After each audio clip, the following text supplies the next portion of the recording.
Baik, Assalamualaikum warahmatullahi wabarakatuh. Hai teman-teman semua, kali ini kita akan belajar tentang penampungan sementara atau shelter. Jadi untuk teman-teman yang belum tahu apa itu penampungan sementara atau shelter, silahkan disimak videonya. Mari kita belajar bareng-bareng. Oke, kita lanjut. Penampungan sementara atau penampungan darurat adalah suatu kegiatan yang dilakukan oleh kelompok manusia yang memiliki kemampuan untuk menampung korban bencana dalam jangka waktu tertentu dengan menggunakan bangunan yang telah ada atau tempat berlindung yang dapat dibuat dengan cepat seperti tenda, gubuk darurat, dan sebagainya. Jadi penampungan darurat atau penampungan sementara ini adalah suatu kegiatan yang dilakukan oleh suatu kelompok dengan tujuan mendirikan penampungan sementara yang dapat menampung korban bencana dalam jangka waktu tertentu. Dalam pendirian atau pembuatan penampungan sementara ini, kita tidak harus membuat suatu bangunan baru, tapi dapat menggunakan bangunan yang telah ada. Seperti mungkin saja ada gedung yang cukup besar yang bisa kita gunakan untuk menampung para korban bencana. Selain bangunan-bangunan yang ada, kita bisa menggunakan tempat berlindung yang sekiranya dapat kita buat dalam jangka waktu yang cukup singkat atau cepat, seperti tenda peleton, gubuk darurat, dan sebagainya. Itu terkait pengertian penampungan darurat atau penampungan sementara. Kita lanjut. Untuk tujuan dari shelter sendiri, yang pertama, menyelamatkan atau mengamankan penderita dengan menjauhkannya dari tempat bencana yang dianggap berbahaya. Jadi, dengan didirikannya penampungan itu, tujuan kita adalah menyelamatkan atau mengamankan si korban. Karena memang tempat atau lokasi tempat tinggal si korban yang mengalami bencana akan riskan atau cukup berisiko jika mereka tetap ada di lokasi. Jadi, kita mendirikan penampungan itu untuk menyelamatkan atau mengamankan si korban. Setidaknya lebih aman daripada tempat yang mereka tinggali. Oke, itu untuk tujuan yang pertama. Kita lanjut ke tujuan yang kedua. Dengan membawa korban ke tempat yang aman, tujuannya agar dapat memudahkan pemberian bantuan dan pertolongan secara menyeluruh dan terpadu tanpa menimbulkan kesulitan baru yang sukar diatasi. Jadi, selain menyelamatkan dan mengamankan penderita, dengan memindahkan si korban ke tempat yang aman itu dapat mempermudah kita untuk memberikan bantuan serta pertolongan atau penanganan lebih lanjut kepada korban-korban yang mengalami bencana. Jadi, para pemberi bantuan dan para pemberi pertolongan pemberi pertolongan atau penanganan itu tidak harus susah payah ataupun terjun langsung ke lokasi yang mengalami bencana. Pasti transportasi ataupun jalan-jalan serta fasilitas umumnya rusak. Akan memberikan kesulitan tersendiri jika kita memaksakan diri untuk menangani korban di tempat bencana dan juga memberikan resiko bisa saja para pemberi bantuan ataupun penanganan akan mengalami bencana susulan ataupun hal-hal lain. Jadi alangkah baiknya para korban dipindahkan kemudian diberi penanganan lebih lanjut. Oke, kita lanjut ke pembahasan terkait pengorganisasian dari shelter. Yang pertama ada sasaran. Sasaran utama dari operasi pengungsian ialah memindahkan penduduk, baik penduduk yang luka berat maupun penduduk yang masih dalam kondisi baik-baik saja atau sehat, kita pindahkan dari daerah bencana ke tempat lain yang sudah disiapkan.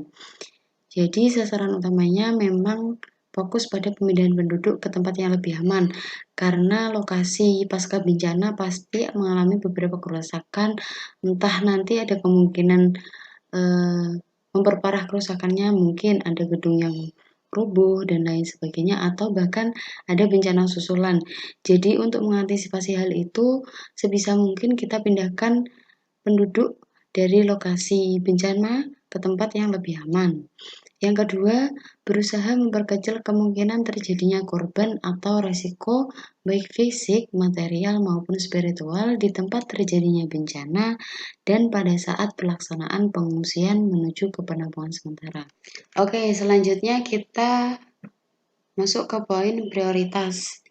Apa toh yang harus kita prioritaskan dalam pengorganisasian shelter ini?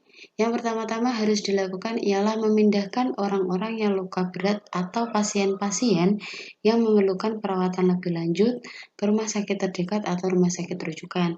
Jadi pada saat kita melakukan pemindahan penduduk atau pemindahan korban, kita evakuasi, yang harus kita dahulukan adalah orang-orang yang memiliki luka berat atau butuh penanganan lebih lanjut, sehingga mereka akan dengan segera atau dengan cepat memperoleh penanganan yang mereka butuhkan. Jadi kita tidak memperparah kondisi si korban. Oke, poin selanjutnya kita akan membahas langkah-langkah yang perlu dilakukan pada saat kita mendirikan penampungan sementara, hal-hal mulai dari pengevakuasian dan lain sebagainya, apa saja toh yang perlu kita perhatikan, langkah-langkahnya bagaimana. Nah ini, yang pertama, membantu meyakinkan penduduk bahwa demi keselamatan mereka harus diungsikan ke tempat yang lebih aman. Kenapa Mbak harus diyakinkan? Karena tidak menutup kemungkinan pasti ada penduduk yang tidak mau untuk diungsikan karena beberapa alasan. Misalnya, contoh saja alasannya mereka ingin tetap tinggal di tempat tinggalnya karena ada mungkin berkas atau benda-benda yang perlu mereka jaga. Atau enggak alasannya karena mereka masih ingin mencari sanak keluarganya yang mungkin belum ditemukan dan lain sebagainya. Itu. Jadi kita harus meyakinkan penduduk agar mereka mau untuk diungsikan ke tempat yang lebih aman. Seperti itu. Yang kedua, menyiapkan suatu bentuk atau sistem transportasi yang tepat bagi penduduk yang diungsikan. Nih, jadi kita harus menyiapkan sistem transportasi karena tidak menutup kemungkinan nanti karena lokasinya pasca bencana pastinya ada beberapa sistem-sistem yang rusak dan lain sebagainya. Jadi kita harus siapkan terlebih dahulu, kita cek terlebih dahulu kiranya kita bisa ndak pakai ini, kita bisa ndak melalui jalan ini dan lain sebagainya. Tuh. Yang ketiga, menyiapkan persediaan dan memberikan makanan, minuman, dan keperluan lain yang cukup untuk penduduk yang akan diungsikan selama dalam perjalanan sampai ke tempat penampungan sementara. Jadi pada saat kita mengungsikan para korban, kita harus menyediakan persediaan-persediaan yang mereka perlukan, seperti makanan, minuman, obat-obatan, dan lain sebagainya, supaya kondisi korban tetap dalam perawatan atau nanti kalau ada penduduk-penduduk yang kiranya kelaparan ataupun dehidrasi dan lain sebagainya, kita sudah siap. Oke, selanjutnya menyiapkan obat-obatan dan memberikan perawatan medis selama dalam perjalanan. Ya, sesuai tadi yang sudah saya jelaskan di poin 3, bahwasanya pada saat kita mengevakuasi sampai di tempat penampungan sementara dan sampainya di sana kita harus tetap memantau kondisi-kondisi korban. Kita harus memberikan penanganan, terus kita tetap menyiapkan obat-obatan dan keperluan-keperluan yang lain. Poin yang kelima, menyelenggarakan pencatatan nama-nama penduduk yang diungsikan, termasuk yang luka, sakit, dan meninggal dunia. Oke, jadi untuk pendataan ini sangat penting ya teman-teman. Jadi kalau kalian nanti terjun di sebagai relawan, terutama di bagian ini, maka kalian harus benar-benar mendata. Tidak hanya fokus di pendataan saja, pendataan ini atau pencatatan nama-nama ini juga penting. Misalnya saja ada kasus nanti ada penduduk yang mencari sanak saudaranya. Kita tidak harus bingung-bingung mencari di lokasi bencana. Kita cek dulu di pendataan. Oh, nama ini ada ndak tahu di pendataan, nama ini ada ndak dan lain sebagainya. Kita tahu. Misalnya, oh iya Bapak, sanak saudara Bapak ada di sini dengan kondisi luka, nenek dan sebagainya. Tuh. Atau nanti, oh iya Bapak, yang Bapak cari sudah ada dan beliau sudah meninggal dunia. Jadi kita jelas nanti pendataannya. Dan nanti bisa digunakan untuk info-info yang diperlukan. Tapi untuk pemberian info tidak sembarangan ya teman-teman. Pasti ada prosedur-prosedur sendiri terkait pendataannya. Oke, lanjut ke poin yang keenam, membantu petugas keamanan setempat dalam melindungi harta milik dan barang-barang kebutuhan hidup penduduk yang diungsikan. Jadi, kita juga bekerja untuk membantu petugas keamanan dalam penjagaan harta milik atau barang-barang yang mungkin masih bisa dipertahankan di lokasi bencana. Seperti itu. Poin yang ketujuh, sesampainya di tempat tujuan, para pengungsi hendaklah diserah terimakan secara baik kepada pengurus penampungan sementara atau darurat untuk penanganan lebih lanjut. Jadi pada saat kita mentransportasi atau mengevakuasi, sesampainya di penampungan sementara, kita tidak hanya oke, silahkan masuk Bapak Ibu dan lain sebagainya. Tidak cukup hanya di situ, tapi kita juga menyerahkan data atau nama-nama penduduk, kita juga menyerahkan penduduk kepada petugas penampungan sementara supaya tidak miskomunikasi dan tetap berjalan koordinasi yang baik. Gitu. Itu untuk langkah-langkah yang perlu dilakukan.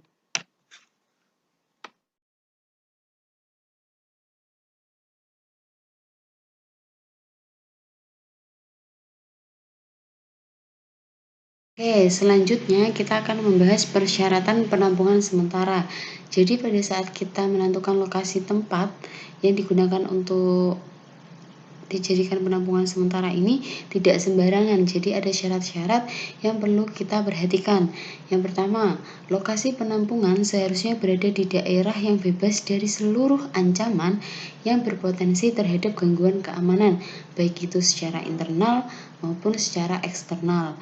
Jadi pada saat pemilihan lokasi ini, teman-teman harus benar-benar memperhatikan sekiranya pilih lokasi yang tidak memiliki potensi menjadi lokasi bencana ataupun ancaman-ancaman yang lain yang dapat mengganggu keamanan, baik itu secara internal maupun eksternal. Yang kedua, jauh dari lokasi daerah rawan bencana. Jadi sama ya seperti poin yang pertama, jadi pilih lokasi yang sekiranya jauh dari rawan bencana atau lokasi yang tidak memiliki potensi terjadinya suatu bencana.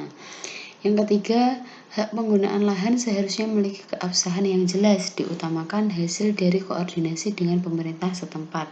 Jadi kita pada saat memilih lokasi penampungan tidak hanya langsung dipakai dan lain sebagainya, kita harus mengikuti prosedur-prosedur yang ada.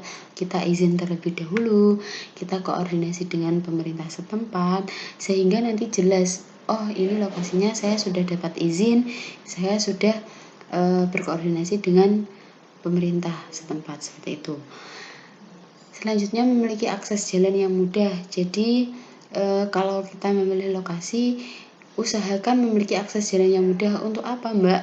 Agar pada saat kita mentransportasi korban atau mengevakuasi korban, kita memiliki akses jalan yang mudah.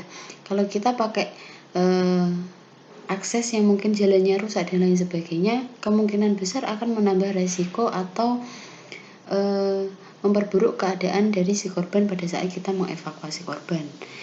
Gitu ya. Selanjutnya, pilih lokasi yang dekat dengan sumber mata air sehubungan dengan kegiatan memasak dan MCK. Jadi kegiatan-kegiatan kita pasti tidak luput dari air, baik itu kegiatan memasak ataupun kegiatan MCK. Nah, nanti akan mempermudah kita pada saat melakukan kegiatan, carilah lokasi yang dekat sumber air. Yang selanjutnya, dekat dengan sarana pelayanan sosial, termasuk pelayanan kesehatan, olahraga, sekolah, dan tempat beribadah atau dapat disediakan secara memadai. Jadi kalau teman-teman milih lokasi, kalau sekiranya ada lokasi yang dekat dengan pelayanan sosial, ya pilih lokasi itu karena akan mempermudah kita, misalkan nanti kita butuh puskesmas ataupun tempat beribadah, nanti di situ sudah tersedia kalau kita memilih lokasi yang dekat dengan sarana-sarana pelayanan sosial. Tapi jika memang keadaan tidak memungkinkan, kita tidak dapat lokasi yang dekat pelayanan sosial, kita bisa menyediakannya secara pribadi ataupun dari petugas. Kita menyediakan, kita misalnya kita buat ruangan untuk tempat beribadah ataupun kita dirikan tenda peleton untuk tempat pelayanan kesehatan dan lain sebagainya gitu. kalau itu benar-benar mendesak atau tidak ada tempat yang sekiranya dekat dengan pelayanan sosial, seperti itu. Itu terkait persyaratan penampungan sementara ya. Jadi teman-teman pada saat memilih lokasi perhatikan poin-poin itu tadi. Oke, sudah, kita next. Oke, yang selanjutnya bahan pertimbangan untuk penampungan. Jadi kalau tadi adalah syarat-syarat yang kita perlukan pada saat memilih lokasi, ini adalah hal-hal yang perlu kita pertimbangkan pada saat kita mencari penampungan atau tempat untuk dijadikan penampungan ya. Yang pertama, idealnya ada beberapa akses untuk memasuki areal penampungan dan bukan merupakan akses langsung dari komunitas terdekat.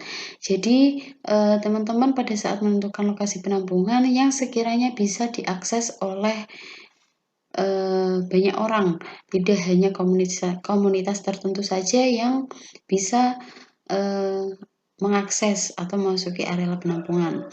Yang kedua, tanah di areal penampungan seharusnya memiliki tingkat kemiringan yang landai untuk melancarkan saluran pembuangan air. Jadi pada saat kita menentukan lokasi penampungan, cari yang sekiranya dia memiliki tingkat kemiringan yang landai supaya apa? Melancarkan saluran pembuangan air. Nanti kan kalau kita buat sejenis kebutuhan pribadi seperti MCK dan lain sebagainya yang mungkin saja fasilitasnya tidak memadai, kita harus membuatnya secara pribadi. Misalnya kita buat jamban dan lain sebagainya akan lebih mudah kalau kemiringannya landai.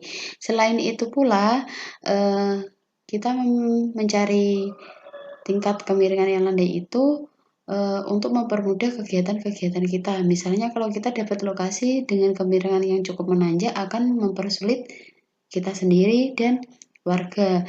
Jadi cari saja yang sekiranya dapat mempermudah kita. Tuh.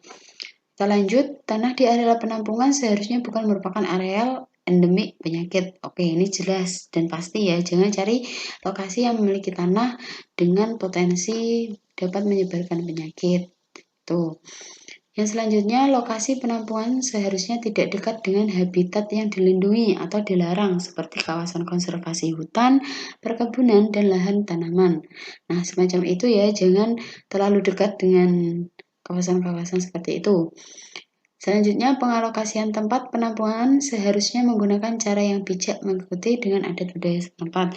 Jadi pada saat pengalokasian, penggunaan, dan lain sebagainya dari tempat penampungan ini kita harus mengikuti adat budaya setempat. Jadi kita juga harus mengikuti prosedur-prosedur yang sekiranya berlaku di lokasi ataupun